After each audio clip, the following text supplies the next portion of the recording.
이 매일 성경 없으신 분은 간첩입니다. 어떻게든지 오늘 우리 2016년 목표가 온전한 거룩함과 순종함으로 세워지는 제자인데, 여기 거룩함이라는 것은 성령 운동을 얘기하는 거고 순종은 말씀 운동입니다. 그래서 어떻게 하든지 성령 운동, 말씀 운동 우리가 일으키자는 것인데, 그래서 매일 성경 운동을 전개하고 있습니다. 특별히 제가 기도하면서 어떤 예언적인 메시지를 받았다면 다가올 영적 기근의 때를 준비하라 라는 메시지였습니다. 앞으로 우리 자녀의 시대는 어떻게 될까요?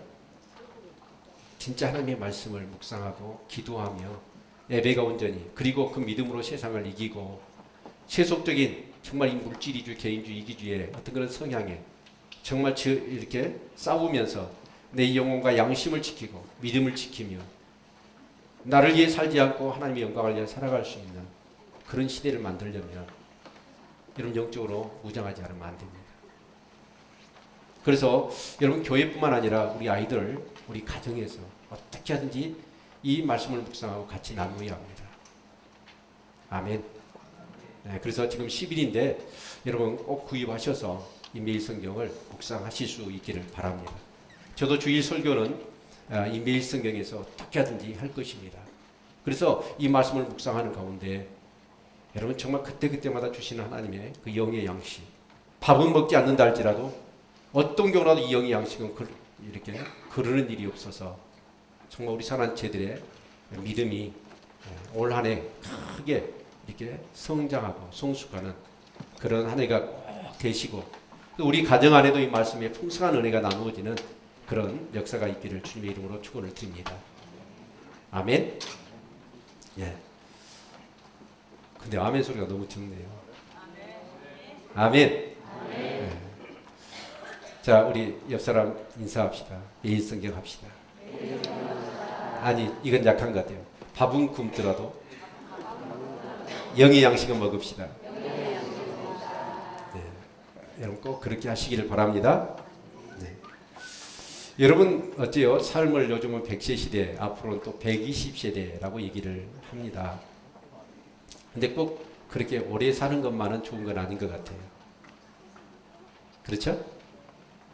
뭐 9988 얘기도 하고 그렇지만 가장 인생이 복된 건 뭐냐면 많이 사는 것도 중요하지만 하나님이 창조하시고 부르신 대로 사는 게 가장 복된 거라고 생각이 되어집니다.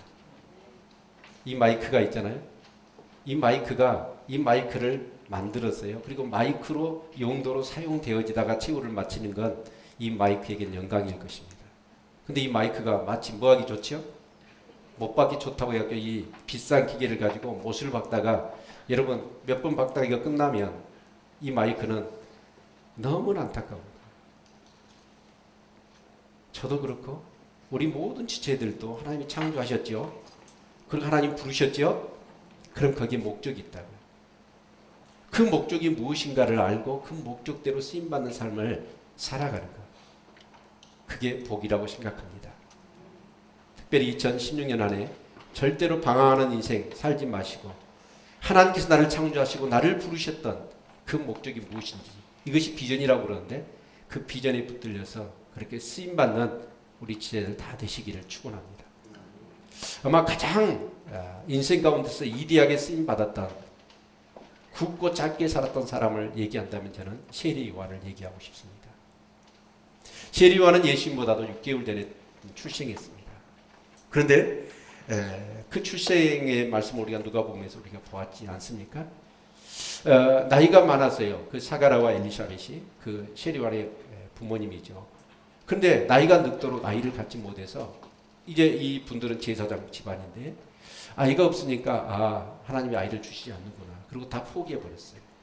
근데 어느 날 사가랴가 제비 뽑아서 이제 성전에 가서 제사를 드리는데 그때 한 상을 봅니다. 하나님의 사자가 나타나요. 그러면서 아이를 갖게 될 것이다. 아이를 낳으면 이름을 요한이라고 해라 라고 얘기를 합니다. 그때 그 아버지 샤가랴 제사장은 어떻습니까? 믿을 수가 없어요. 왜요? 이미 자기들은 이제 늙어서 아이를 낳을 수 없는 나이거든요. 그래서 어떻게 우리가 나이 많은데 그런 일이 될 수 있겠습니까? 라고 질문을 하니까 하나님의 사자가 얘기해요. 그것을 믿지 않으므로 너는 이 시간 이후로 말을 못하게 될 것이다. 그래서 벙어리가 되어버립니다. 그래서 결국은 이제 이렇게 샤가라가 아이를 갖게 되고, 그래서 이제 아이를 출산하게 되지 않습니까? 네, 출산하게 되어지는데 그게 바로 세례 요한입니다. 근데 세례 요한은 그 출산과 더불어 뭐 태중에서 성령 충만했고 아마 이런 어떤 그런 경험, 아마 사가라가 그 아버지가 아이를 낳자마자 그 세례 요한을 딱 받아들자마자 요한이죠. 아마 혀가 풀려요. 그래서 하나님이 벙어리가 된다고 그러는데 이 말을 하게 됩니다. 그런 어떤 체험들을 하고 나니까 정말 하나님이 이 아이를 주셨고 이 아이를 하나님이 부르신 대로 하나님 앞에 드려야 되겠다 생각해서 아이를 조금 이렇게 집에서 키웠겠죠. 그리고는 이제 이 에세네파라고 합니다. 이 사람들은 강야에 가서 금식하고 기도하고 그러면서 말씀을 묵상하면서 이렇게 영성을 쌓는 그런 파가 있었습니다. 그래서 거기에 집어넣었죠. 그래서 세례 요한은 근 한 30년 동안을 강야에서 금식하고 기도하고 말씀을 묵상합니다. 그리고 이제 예수님보다도 한 해는 다 못 되는 것 같아요. 전에 이제 나와서 강야에서 갑자기 나타납니다. 나타나서 회개하라 천국에 가까웠느니라 라고 할 때 세례 요한의 복장이 약태 토롯을 입었습니다. 지팡이를 하나 들었죠. 그리고 어째요? 메뚜기와 석청을 먹으면서 강인 같은 그런 모습으로 메시지를 전합니다. 그때 여러분 말라기 선지자가 하나님의 말씀을 증거한 이후로 사실은 누가는 엘리야가 나타날 것이다 라고 했을 때 그 엘리야를 세례 요한으로 소개하며 그 세례 요한과 예수 그리스도의 사역을 밀접하게 연관시킵니다. 그래서 결국은 이제 이 세례 요한이 예수님보다도 한 1년 전에 이 갈릴리 바다에서 사해로 요단강이 흐르는데 이 사해 근처의 유대 강야, 그러니까 요단강 하구입니다. 하구에서 이제 회개하라 천국이 가까웠느니라 복음을 증거하면서 사람들에게 세례를 주기 시작했어요. 그때 사람들이 인산인해 꼬리에 꼬리를 물며 사람들이 이 세례 요한에게 이렇게 세례를 받으러 몰려들었습니다. 이제 그런 장면이 오늘 본문에 이제 이렇게 기록이 되어져 있는 것을 저희들이 볼 수가 있습니다. 여러분 특별히 우리가 기억해야 될 것은 그렇습니다. 오늘 여기 본문의 1절 말씀, 2절 말씀까지 같이 한번 읽어볼까요? 같이 한번 성경을 보고 같이 따라서 읽으셔야 됩니다. 그래야 이 성경의 말씀을 여러분 들려질 수 있겠죠. 같이 읽겠습니다. 시작. 디베라 가이사가 뒤에 있은지 15해 곧 본디오 빌라도가 유대의 총독으로 헤롯이 갈릴리 분봉함으로 그 동생 빌립이 이두리아 드라고니 지방의 분봉함으로 루사니아가 아빌레네 분봉함으로 안나스야 가야바가 대제장으로 있을 때에 하나님의 말씀이 빈 들에서 사가랴 요한 아들 요한에게 임한지라. 자, 여기 보면 그 당시에 이 누가는 자세하게 설명을 했던 것 같아요. 그 당시에 지금 유대가 사는 유대라고 하는 나라가 처해 있는 그 어떤 상황들이 어떤 상황인가를 이렇게 표현한 것 같습니다. 디베리오 가이사가 황제, 로마 황제입니다. 15년 동안 치리를 했던 때 그때 유대의 총독은 누구냐? 빌라도였습니다. 그러니까 로마라는 나라는 어떤 나라를 점령하면 그 점령하고 나서 총독을 세웁니다. 그 총독이 대리 통치를 하게 했던 것이죠. 그래서 이제 바로 이 빌라도 총독이 유대 땅을 다스렸습니다. 그런데 헤롯 왕이 결국은 어떻게 하면 이 유대인의 왕이 되어 있는 거예요. 그런데 여러 번 설명드렸지만 이 헤롯은 어디 사람이냐면 에돔 사람입니다. 그런데 로마의 어떤 그런 정치인들하고 잘 이렇게 아부를 잘해가지고 그 유대인의 왕의 자리를 따냈습니다. 그러나 정통성이 없지요. 유대인들이 별로 인정을 안 해줘요. 그래서 유대인의 한심을 사기 위해서 이 헤롯이 했던 게 뭐죠? 성전을 짓는 일이었어요. 40년에 걸쳐서 어마어마한 유대인들의 가장 큰 로망이 뭐예요? 성전 갖는 거였잖아요. 그래서 그 성전을 지어주지 않습니까? 그러면서 이제 통치를 하게 됩니다. 그런데 그 헤롯 대제가 죽고 나자 아들이 있었는데 그 아들이 어떻습니까? 이 헤롯 집안은 좀 연구를 해볼 필요가 있는데 어떤 집안이냐면 완전히 엉망진창의 집안입니다. 돈, 권력, 여자밖에 모르는 집안입니다. 자, 그런데 그 왕이 죽자 왕자들이 이제 3명이 있습니다. 3명이 있다 보니까 로마 당국에서 이제 왕이 죽자 이 다음 후계자를 세워야 될 텐데 이 집안이 권세와 돈과 여자밖에 몰라요. 그래서 또 한 사람이 그 나라를 다스리면 힘을 갖게 되니까 문제가 있을 것 같으니까 로마 당국에서 어떤 정책을 펴냐면 이 나라를 쪼개자. 그래서 세 영역으로 쪼갭니다. 그래서 분봉왕. 그래서 어떻게 보면 뭐 3분의 1씩 정확하지는 않지만 영역을 나눠가지고 이 세 분봉왕에 다스리게 한 겁니다. 자, 그러면 우리가 한번 생각해 봅시다. 이 유대라고 하는 나라는 어떤 상황입니까? 로마의 나라를 빼앗겼잖아요. 그래서 로마의 지배를 받습니다. 그런데 로마의 지배만 받나요? 아니, 에돔 사람인 헤롯 아들들에 의해서 지배를 받습니다. 그러니까 이중 지배를 받고 있는 거예요. 그런데다가 특히 유대 사회는 어때요? 종교적인 어떤 그런 사회인데 이 제사장이 안나스였어요. 근데 안나스는 은퇴를 했습니다. 근데 그 가야바가 그래서 이 제사장이 사실 한 명이야. 대제사장이 한 명이었는데 두 명으로 안나스와 가야바가 기록이 되어 있습니다. 그건 뭘 의미하냐면 이 안나스라는 사람도 레인에서 정상적인 절차를 밟아 어떤 신앙의 영성과 동목을 통해서 제사장이 된 사람이 아닙니다. 돈을 써서 제사장의 자리를 산 사람입니다. 그러니까 이 사람은 어떻습니까? 돈으로 샀기 때문에 그 제사장 자리를 다른 사람에게 주기가 어려워요. 그래서 자기 사이가 가야바인데 그 사이를 통해서 대제사장 자리에 앉게 하고 자기가 뒤에서 막강한 그런 행사를 했던 것입니다. 그래서 그 당시에 보면 제사를 드릴 때 정말 하나님 앞에 그 하나님의 백성들의 메마르고 정말 상한 심령들 그런 어떤 부분들을 정말 만져줘야 될 제사장이 어떻게 합니까? 백성들이 돈을 바꾸고 짐승을 팔고 자리세를 받으면서 오직 자기 배 채우기만 급급했던 그런 상황입니다. 그럼 한번 유대 사람들, 유대 국민들이 겪어야 했던 고통은 어느 정도일까요? 로마의 나라를 뺏겼잖아요. 로마의 지배를 받습니다. 적지 않은 로마의 군대가 가지고 주둔하면서 행패를 부렸을 것입니다. 자, 그런데 또 에돔 사람인 헤롯 왕들, 돈과 권력과 여자밖에 모르는 그 사람들이 그냥 정책적으로 분봉왕이 되어서 또 왕이라고 다스리고 있습니다. 어마어마한 여러분 부정부패, 여러분 정권이 그렇게 되어졌을 때 얼마나 힘듭니까? 그런데다가 그래도 종교적으로 여러분 제사장들이 그들의 아픈 마음을 만져주고 위로하고 격려해야 되잖아요. 근데 제사장 그룹마저도 어떤 상황이죠? 오직 자기 배만 부르기 위해서 백성들을 종교의 어떤 그런 탈을 씌워가지고 정말 착취하고 억압하는 그런 상황이다 보니까 이 유대 국민들의 마음 그리고 특별히 말라기 선지자 이후에 400년 동안 하나님의 말씀이 없었습니다.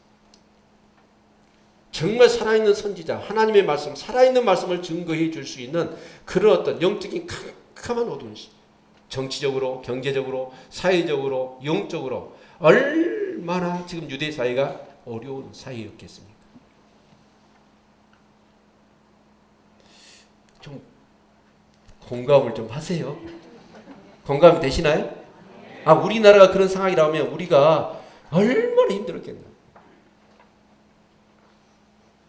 그런 상황 속에서 세리요한이 갑자기 회개라 천국이 가까웠다라고 하면서 그 요단강에서 사람들을 막 모여가지고 세례를 주는 거예요.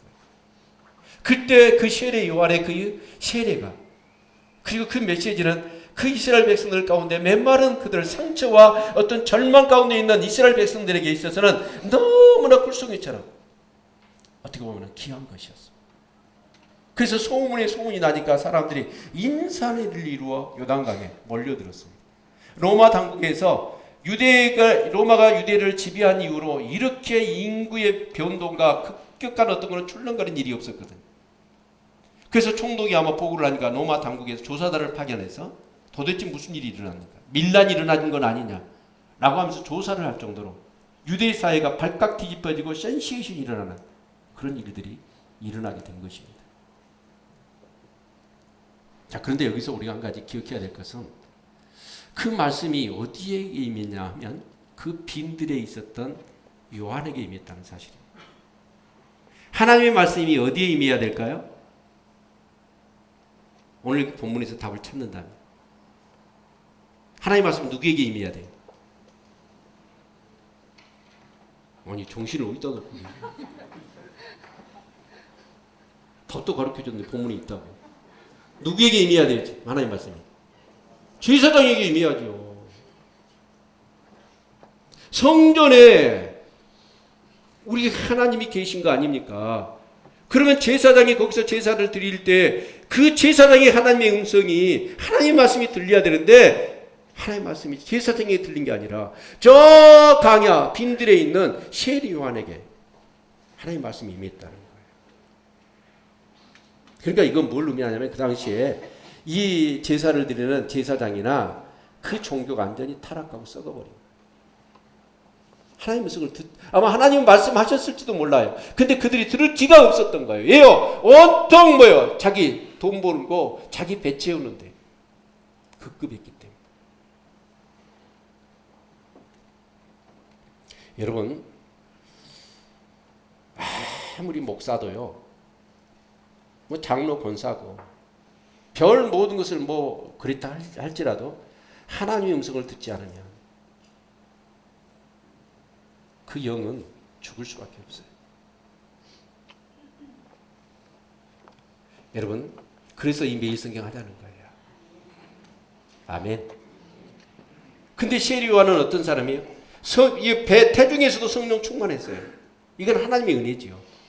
그런데 그 아버지 어머니가 어째요? 이놈은 진짜 하나님이 주신 그런 아들이다. 그리고 하나님이 예비한 자다. 라고 해서 어째요? 그냥 강야에 있다 훈련시켜 버렸어요. 그러니까 세리온 자체가 뭐예요? 태중에서부터 성령 충만했을 뿐만 아니라 그 강야에서 어려서부터 오직 금식하고 기도하고 말씀으로 무장된 사람. 그러니까 하나님의 음성이 요한에게 임했던 거예요. 사랑하는 성도 여러분, 18세기에 영국에 영국 하면 아마 우리 기독교가 가장 꽃을 피웠던 나라입니다. 거기 보면 예스트민스터 사원이랄지 그런 성당들을 보면 교회를 보면 어마어마합니다. 그 지붕을 황금으로 씌울 만큼의 교회가 부흥했습니다.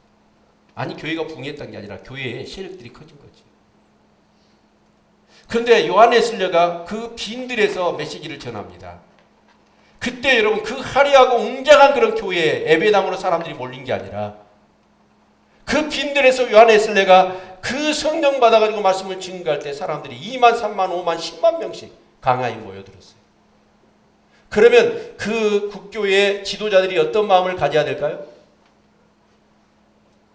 모든 시스템을 갖추고 제도를 갖추고 그 모든 화려하고 웅장하고 그런 예배당을 갖추었던 그 교회에 하나님이 말씀하시지 않고 어떻게 보면 무명의 한 목사인데 그 요한 웨슬리에게 말씀이 임했다 생각하며 예, 우리 그 말씀을 받지 못했는가 회개하고 통회해야 되잖아요.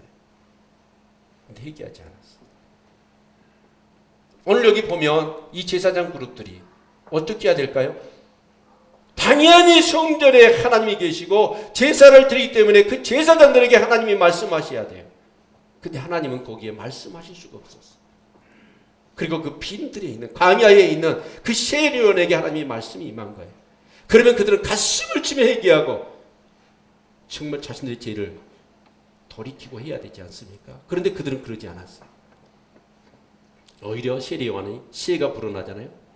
그리고 세리온을 견제하고 세리온을 힘들게 해요. 사랑하는 성도 여러분, 정말 하나님의 음성을 들어야 됩니다. 듣는 자는 살아납니다. 여러분 이 설교를 듣는 게 아니라 이 설교를 통해서 진짜 하나님이 레마의 그 말씀을 여러분이 들으셔야 돼요. 아멘. 예. 참 교회에서요 우리가 직분이나 어떤 신앙의 경륜이나 연륜이나 그런 거 자랑하면 안 돼요. 목사도 그렇고 장로님들도 권사님들도 안수집사님들 이 직분의 그런 명예 여러분 그게 중요한 게 아니에요. 여러분의 영혼이 날마다 하나님의 은혜를 받아야 되고 성령으로 충만해야 됩니다. 아멘. 예. 어떻게 보면 지금 그 유대 사회의 가장 핵심적인 사람들이 누구죠? 아마 로마 총독은 우리 9시 뉴스에 대통령이 매일 그거 나오다시 로마 총독은 아마 예를 든다면 그렇게 나오겠지요. 그리고 이 세 명의 분봉왕도 계속 나올 겁니다. 또 간간히 안나스와 가야바의 얼굴이 비춰졌을 겁니다. 그러면서 유대 사회에 어떤 영향력 있는 그 세계를 그렇게 그려갔을지도 몰라요. 그러나 그들은 그 유대 사회에 소망이 하나도 없습니다. 정말 보이지 않는 그 광야에 하나님은 누구죠? 세례 요한을 준비시키고 또 예수님을 준비시키셨어요. 근데 세례 요한을 놓고 보면 세례 요한은 30년이 준비된 사람이에요. 예수님도 30년 준비죠. 세례 요한은 1년, 예수님은 3년 쓰임받습니다. 어떻게 보면 우리가 그렇습니다. 쓰임받기 위해서는 준비가 필요해요. 아멘. 세례 요한은 광야에서 30년 동안을 준비했습니다. 근데 그 준비해서 쓰임 받을 것이 무엇이었냐면 오늘 3절 이후를 말씀하고 있는데 여기 보면 요단강 부근 각처에 와서 제사함을 받게 하는 회개의 세례를 전파하니 선지자 이사야에게 여기 이사야 40장 3절 5절에 보면 광야에 갇힌 자의 소리가 있다라고 말씀하시면서 여기 같이 그의 오실 길을 곧게 하라. 모든 골짜기가 메워지고 모든 산과 작은 산이 낮아지고 좁은 것이 곧아지고 험한 길이 평탄해질 것이요 모든 육체가 하나님의 구원하심을 보리라 함과 같으니라. 이 세례 요한은 그 부르심이 뭐였냐면 다른 거 아니에요. 광야에서 갇히는 자의 소리일 뿐이에요. 그리고 그의 길을 준비하는 자. 그 일은 누굴까요? 예수 그리스도. 여러분, 제가 새벽에 이 본문 가지고 이렇게 메시지를 전하면서 빵빠레 얘기를 했어요. 이런 빵빠레가 언제 울리죠? 빵빠레. 주인공이 등장합니다. 아니면 메인 이벤트가 시작됩니다. 사람들은 이거 자기 일에 분주하잖아요. 근데 빵빠레가 딱 울려요. 아, 메인 이벤트가 시작됐구나. 아, 주인공이 등장했구나. 라고 하면서 사람들은 어떻게 해요? 자기 하던 일을 멈추겠지요. 거기에 주목하게 되는. 이 세례 요한은 뭐예요? 광야에 갇히는 자의 소리라는 게 빵빠레입니다. 그 빵빠레 뭐냐? 왕이 오신다. 바로 예수 그리스도가 오신다는 거예요. 그 길을 세례 요한은 준비하는 게 자기의 부르심이에요. 근데 이 세례 요한을 나중에도 좀 더 우리가 살펴보겠지만 정말 센세이션이 일어날 정도로 이 유대 사회가 들썩거립니다. 당연히 여론조사 1위 누구죠? 세례 요한일 겁니다. 인산의 일로 사람들이 갔으니까. 근데 그 세례 요한은 어떻습니까? 단지 소리일 뿐이에요. 그 인기나 그것이 영합에서 자기를 드러내거나 자기가 어떤 영광을 차지하는 게 아니라 단지 한번 빵빠레 딱 울리고 그 소리는 흔적도 없이 사라지는 그것을 위하여 쓰임받는 사람이 바로 세례 요한이에요. 세례 요한의 위대한 점이 거기에 있죠. 그래서 자기가 아니라 내 뒤에 오시는 그분의 그 길을 준비하는 것이 세례 요한의 사명이었습니다. 근데 그의 길, 여기 보실까요? 5절, 모든 골짜기가 메워지고 모든 산과 작은 산이 낮아지고 좁은 것이 곧아지고 험한 길이 평탄해질 것이요 모든 육체가 하나님의 구원하심을 보리라 함과 같으니라. 이 모든 골짜기가 뭘까요? 정말 정치인들이 이중지배를 받습니다. 여러분 그러면서 종교적으로도 얼마나 메마릅니까? 그러니까 사람들이 절망과 낙심의 그 골짜기 심령, 여기서 길이라는 건 뭐냐면 바로 마음을 얘기해요. 우리의 마음들. 근데 이 마음들이 그 당시에 그런 상황 속에서 그들의 영적인 목마름과 그런 절망과 낙심의 이 깊은 이 골들이 마음 가운데 움푹움푹 패여 있는 거예요. 그런데 그분이 오시게 되면 이 골짜기들이 메워져야 된다는 거예요. 그리고 작은 산과 모든 산이 낮아져야 된다. 산은 뭐예요? 우리 자아의 교만함을 얘기하는 거예요. 우리가 교만해요. 교만해 있으면 어떻습니까? 주님이 오셨을 때 그 주님을 어떻게 해요? 맞이할 수가 없어요. 또 굽은 것이 곧아지고 험한 길이 평탄해질 것이라. 우리의 마음의 상태가 어떻습니까? 상처로, 냉소적으로, 부정적으로, 원망으로 가득 차 있단 말이에요. 근데 그것들이 준비가 되어지지 않으면, 그 상처가 치유되지 않으면 정말 예수 그리스도가 오셨을 때 그들은 어때요? 예수 그리스도를 맞이할 수가 없어요. 여러분 그렇습니다. 우리가 절망이 있거나 교만에 있거나 상처나 냉소적이나 부정적인 것들이 우리 가운데 자리하고 있으면 예배를 드려도요 은혜가 되지 않아요. 그래서 그 마음을 세례 요한은 어떻게 해요? 준비하는 거. 그래서 이 세례 요한은 요단강에 가서 수 없는 사람들, 그 사람들에게 뭘 했냐? 세례를 주고 회개의 세례를 줬다. 그래서 3절에 이 세례 요한이 주었던 세례는 뭐냐면 회개의 세례라고 이렇게 말씀하고 있는 것을 볼 수가 있습니다. 사랑하는 성도 여러분, 여러분의 마음과 상처와 모든 것, 그런 것들을 정말 우리는 십자가를 체험하고 부활을 체험한 사람입니다. 그렇죠? 어떤 그런 상처가 있더라도 남에게 꼭 그런 사람이 있어요. 그 사람 제일 무서워요. 남에게 가면 저승사자 같아요, 얼굴이. 아니 뭐 세상에 그런 원망과 불평이 많은지 저 봐도 웃지도 않고 저승사자처럼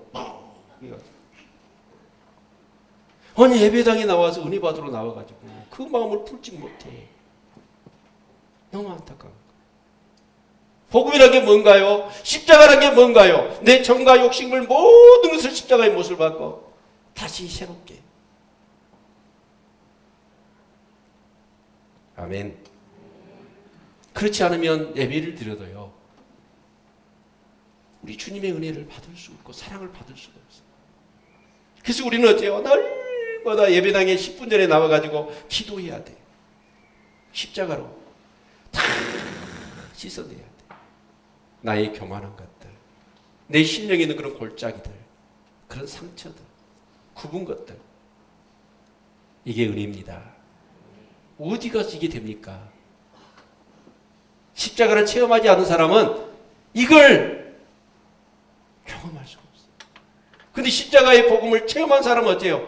아무리 내 안에서 죽일 놈 같은 원수가 있다 할지라도, 내 안에 있는 그런 절망과 그런 낙심과 그런 깊은 상처가 있다 할지라도 하나님 앞에 나와서 예배 드리기 전에 십자가 붙들고 기도하면 그게 싹 씻어지잖아요. 그리고 그게 전부 다 치유되고 회복되어야 여러분 정말 예배를 통하여 하나님을 인격적으로 만나고 하나님의 은혜를 받을 수 있는 거예요. 아멘. 우리 옆 사람 한번 봐보세요. 지옥에서 출장 나온 분인가.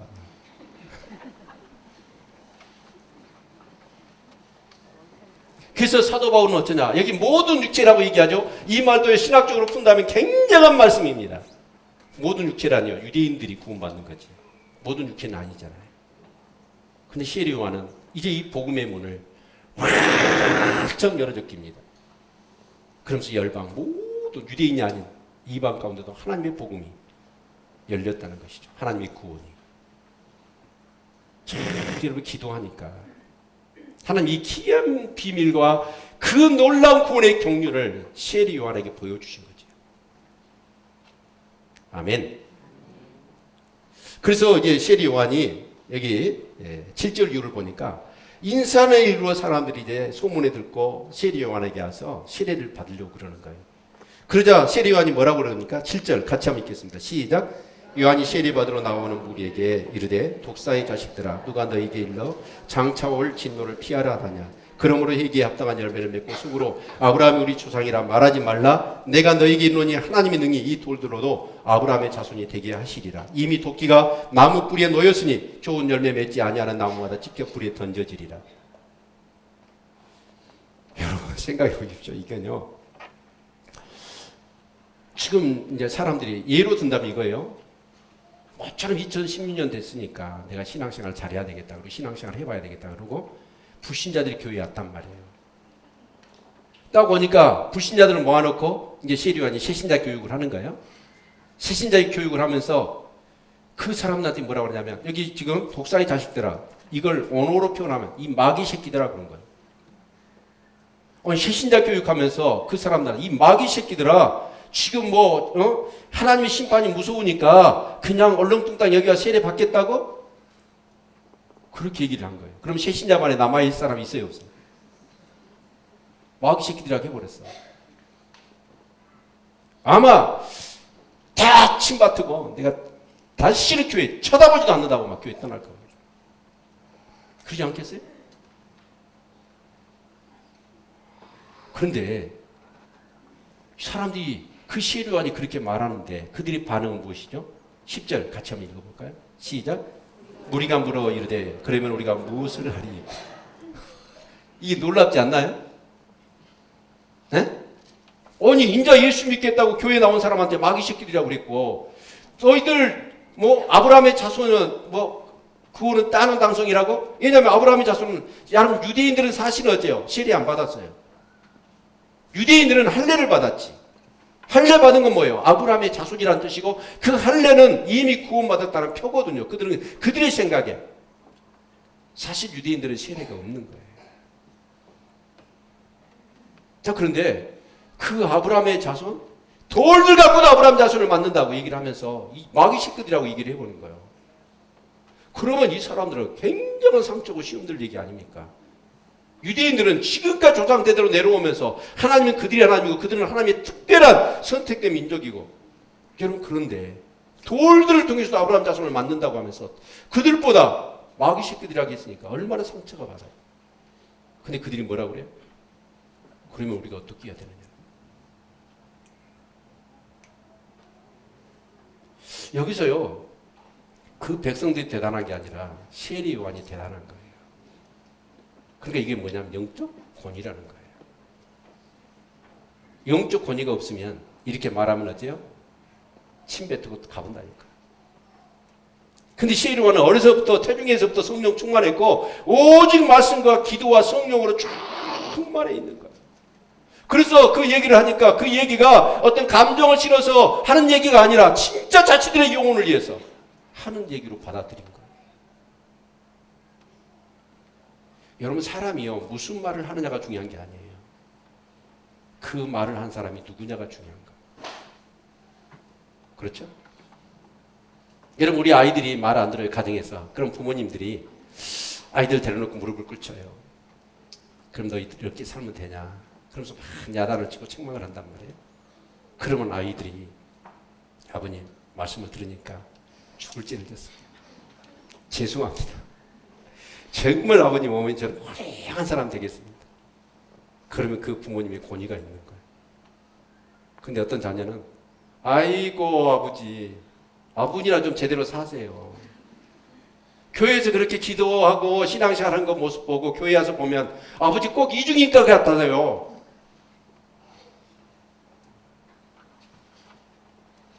첫 번째예요, 두 번째예요, 여러분?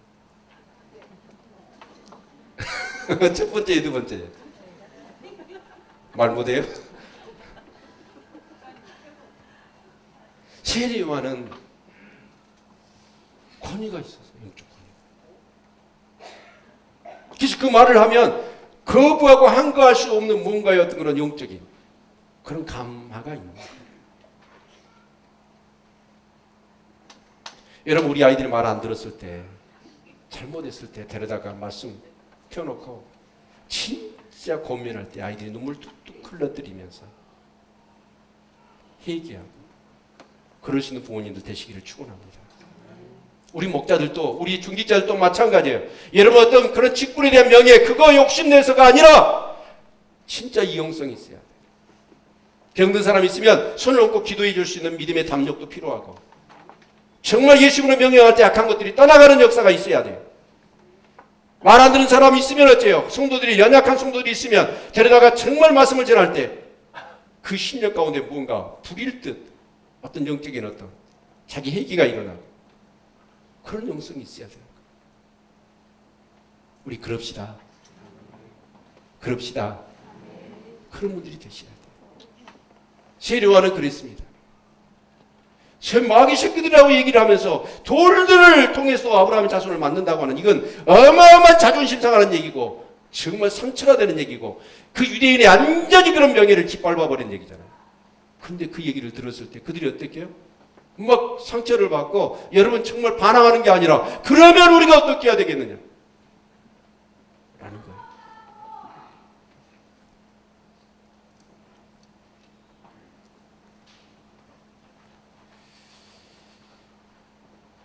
사실 예수님도요, 사역을 하실 때 예수님이 갑자기 등장하셨잖아요.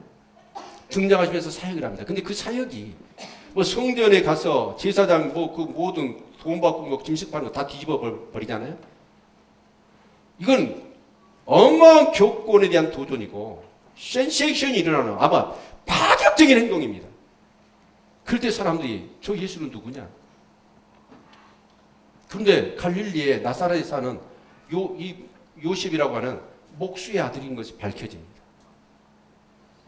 그런데 예수님이 가르침과 그 표적과 기사가 어마어마한 거예요. 근데 사람들이 함부로 말을 못해. 그런데 이렇게 얘기합니다. 너 무슨 권위로 이렇게 하느냐? 그 권위가 뭐예요? 어디서 나는 권위예요?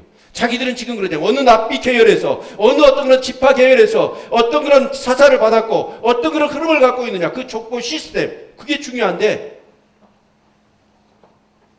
예수님은 그게 없거든요. 그게 무슨 권위로 네가 이렇게 하느냐 라고 묻잖아요. 여러분, 권위는 어디서 오냐면 하나님께 오는 겁니다. 철저히 우리 영적 권위는 어디 오냐면 하나님께 오는 거예요. 사실 제가 가슴 아프게 회개하며 지금 2016년 들어와서 정말 우리 교회가 특별히 성령의 그런 도가니가 돼야 되겠다, 막 이런 마음이 들어요. 근데 제 잘못이더라. 더 기도해야 되고 더 제가 성령 충만해요. 어떤 집사님이 얘기했듯이 저한테 안수 한번 받으려면 번호표 따고 기다릴 정도로 제가 성령 기름 부음을 받아야지. 아멘.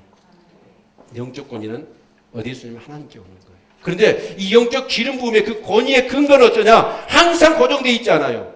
영적 기름 부음의 촛대는 옮겨갑니다. 누구에게요? 하나님을 가까이 하는 자, 하나님을 경외하는 자, 사모하는 자에게. 아멘.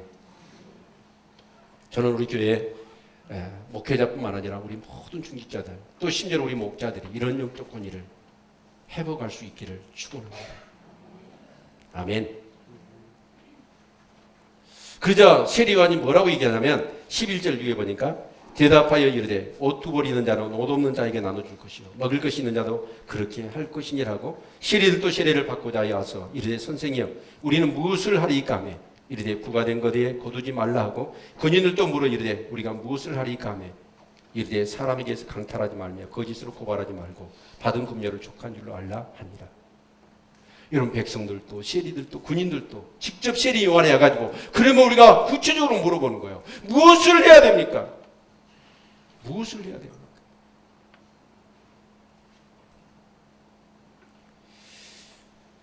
옷 두 벌 있는 자는 옷을 나눠주래요. 여러분 옷 몇 벌 계세요? 이 나눠주라는 의미가 아니죠. 물질을 가지고 어떻게 살아야 되냐 하는 거예요. 자기만을 위해서가 아니라 이웃을 배려하는. 오늘 사회가 어째요? 오직 물질이주의예요. 나밖에 몰라. 세리들도 어쩌죠? 공무원들도 정말 여러분 어쩌죠? 세금 이렇게 부과된 세금만 받아야 되잖아요. 근데 그 당시 세리들이 어떻게 했습니까?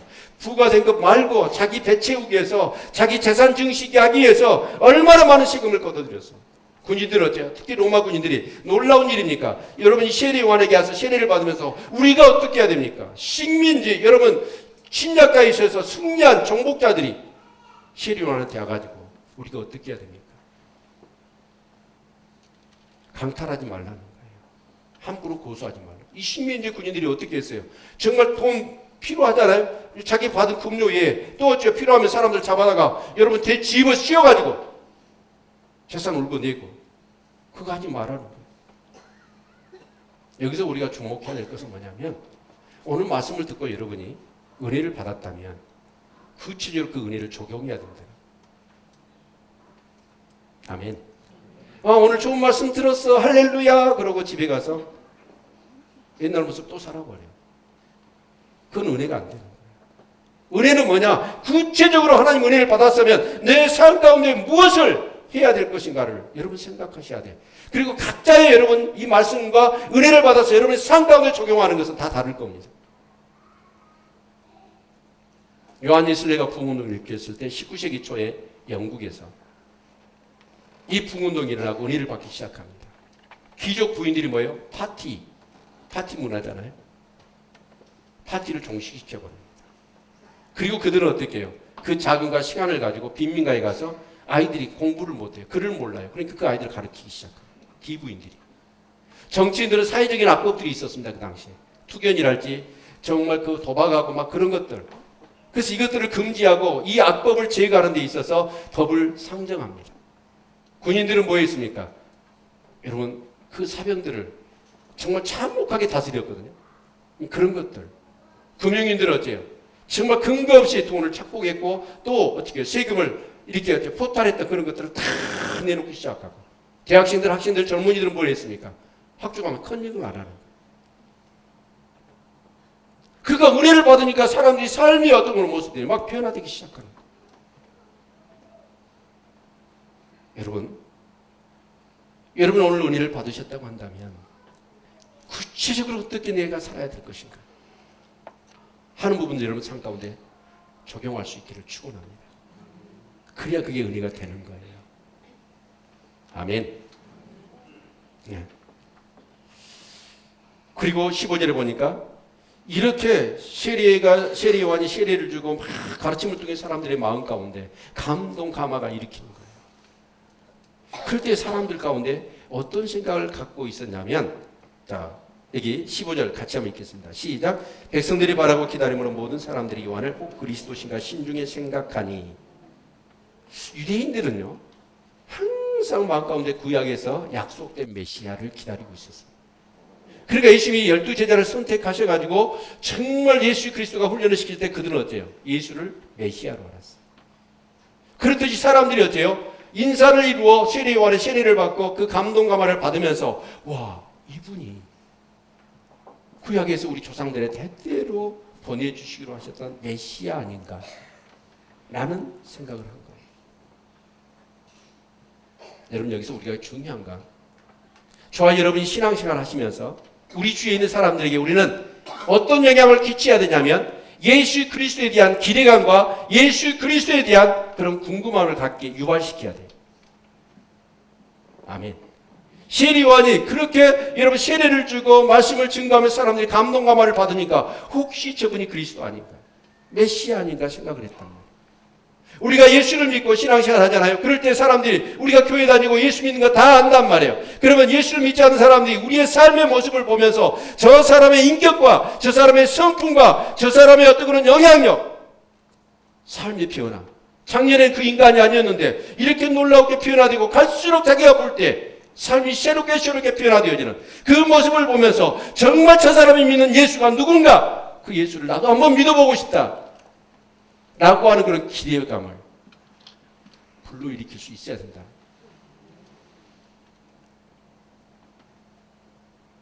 어떠세요? 아이고 저라고 예수 믿으려면 시간이 아깝고 돈이 아깝고 근데 우리가 달라지고 변화되어지는 모습 속에서 우리의 인격과 성품 속에서 정말 예수가 드러나. 와, 정말 나도 저렇게 살고 싶은데 나도 저렇게 좀 살고 싶은데 저 사람이 저렇게 변화된 건 예수 믿기 때문이 아닌가. 나도 예수 믿어봐야지. 이런 마음을 불러일으킬 수 있는 삶을 사셔야 된다. 옆 사람에게 그렇게 살고 계십니까? 물어보십시오. 아니 눈빛으로만 웃지만 말고 실제적으로 한번 물어보셔. 자, 그렇게 살고 계세요? 대꾸도 안 하네.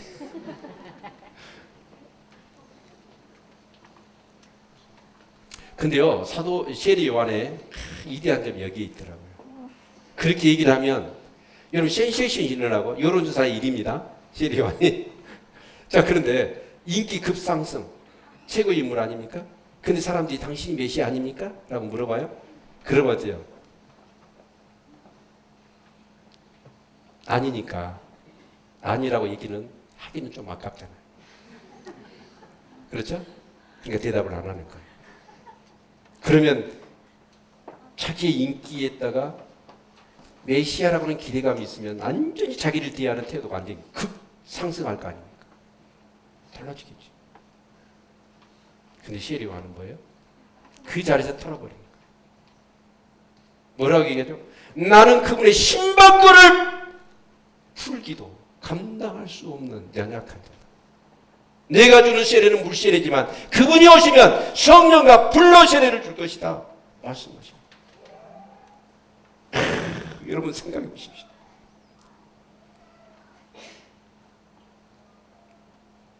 세리와는 강야에 외치는 자의 소리일 뿐인데 그 사실을 정확하게 알고 있는 거예요. 우리 주 예수 그리스도께서 받으실 영광과 그분의 길을 준비하는 것이 자기의 소명인데, 자기의 부르심인데, 혹이라도 그 사람들을 통해서 자기가 영광을 받을 것 같으면 이 세리와는 어때요? 그걸 털어버리는 거예요.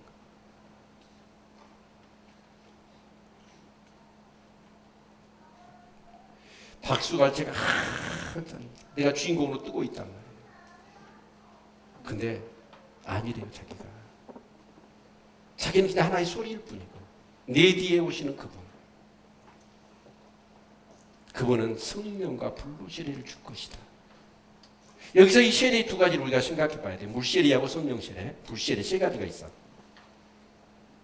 근데 세례요한이 주었던 이 물세례는 뭐냐? 구약에서도 쭉 이어왔던 제사, 그 부분과 매치해서 볼 때 이 세례요한이 주는 물세례는 뭐냐면 옛사람을 벗어버리는 세례입니다. 자, 다시. 자, 세례요한이 주는 물세례는 뭐라고요? 옛사람을 벗어버리는 세례예요. 그러나 옛사람을 벗었을 뿐이지 사실은 어때요? 계속 또 다른 옛사람의 모습들이 드러나는 거예요. 근데 예수님이 오시면 성령으로 세례를 주신다고 그랬거든요. 그 성령 세례는 뭐예요? 새 사람을 입는 세례예요. 아멘. 이 세례의 차이를 잘 이해하셔야 돼요. 그러니까 여러분 에베소 교회에 사도 바울이 갔을 때 그 교인들이 이상하잖아요. 그때 물어봅니다. 성령을 아느냐? 성령을 받았느냐라고 물었을 때 그들이 얘기합니다. 성령이 있음도 듣지 못했다. 그러면서 그들은 요한의 세례만 받았고, 물세례만. 그 사람은 어째요? 옛사람의 모습, 그것을 자각할 뿐이에요. 그러니까 삶의 변화가 없는 거예요. 근데 성령 세례는 뭐예요? 옛사람이 죽어지고 완전히 새로운 사람이 되어진 거예요. 그래서 성령을 받기 위해서는 우리가 어떻게 하죠? 내 죄를 회개하고 십자가 부활을 체험해야 돼.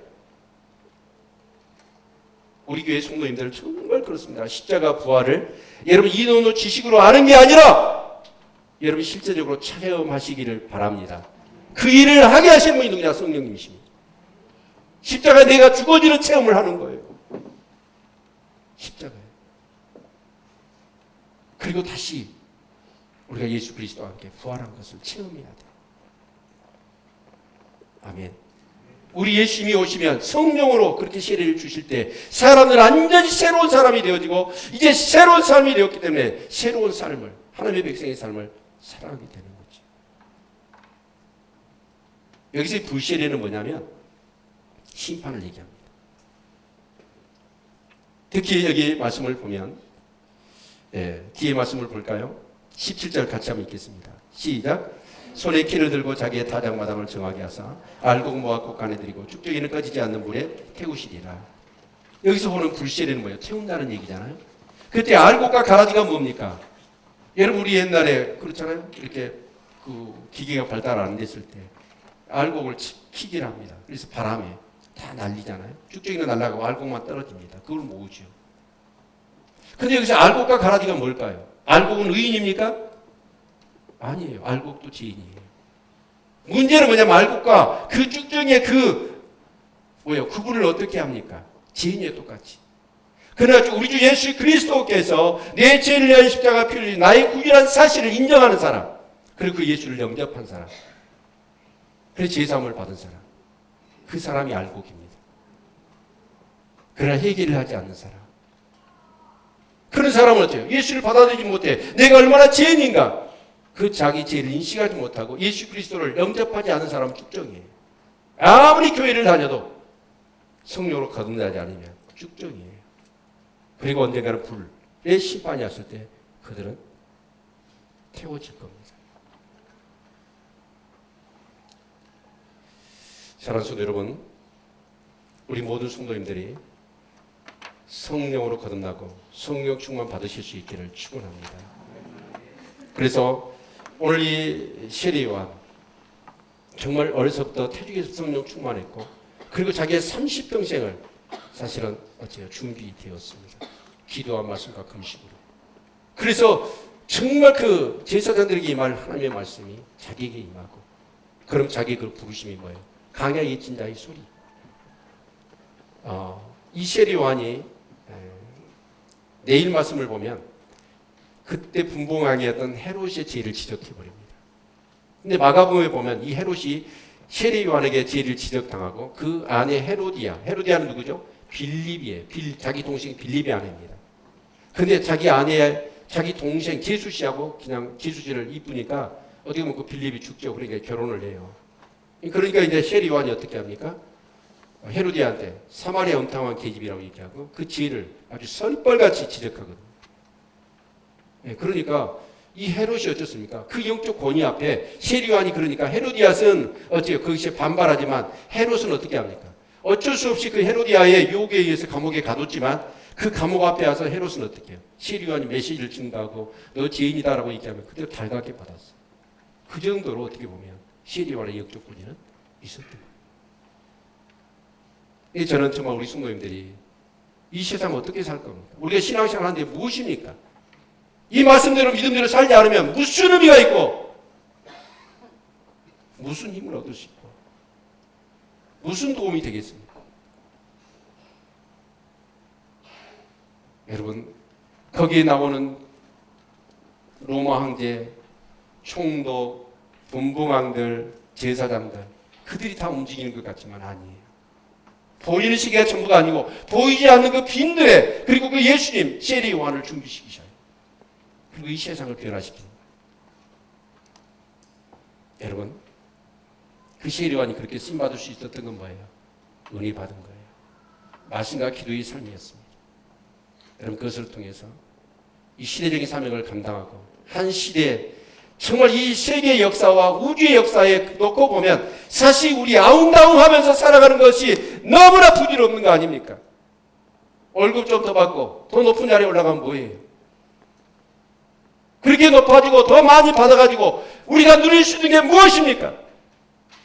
진짜 그것보다 소중한 건 하나님 나를 왜 부르셨느냐? 하나님이 나를 부르셨느냐? 저는 그렇게 살고 싶어요. 저는 우리 교회 성도님들이 그랬으면 좋겠어요. 세상에 편승하지 않고 진짜 하나님이 나를 창조하셨고 예수까지 십자가에 죽이시면서까지 나를 부르셨는 그 부르심을 알고 그 부르심대로 정말 세례 요한처럼 그 세례 요한의 사역을 한 1년도 안 될 거예요. 30년 준비해서 1년도 안 되는 그 세월 동안 한 수간의 빵빠레 소리처럼 그냥 소리만 지르고 갔어요. 그래도 그 세례 요한은 이대하고 사람이 난 자 중에 세례 요한보다 큰 자가 없다고 했어요. 그 부르심을 붙들고 살아가는 우리 성도님들 특히 2016년 한 해가 되실 수 있기를 축원합니다.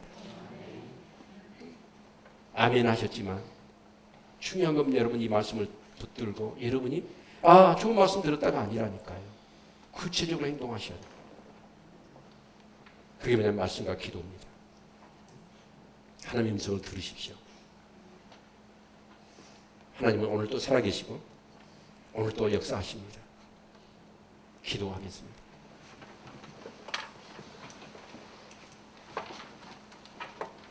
정말 안타깝습니다. 가장 우리가 바르게 해야 될 것은 사회생활도 잘해야 되고요. 직장생활도 잘해야 되지만 하나님 앞에 이 삶을 제대로 살아야 돼요. 그렇게 안 살려면 우리의 신앙생활을 못 되냐 합니까?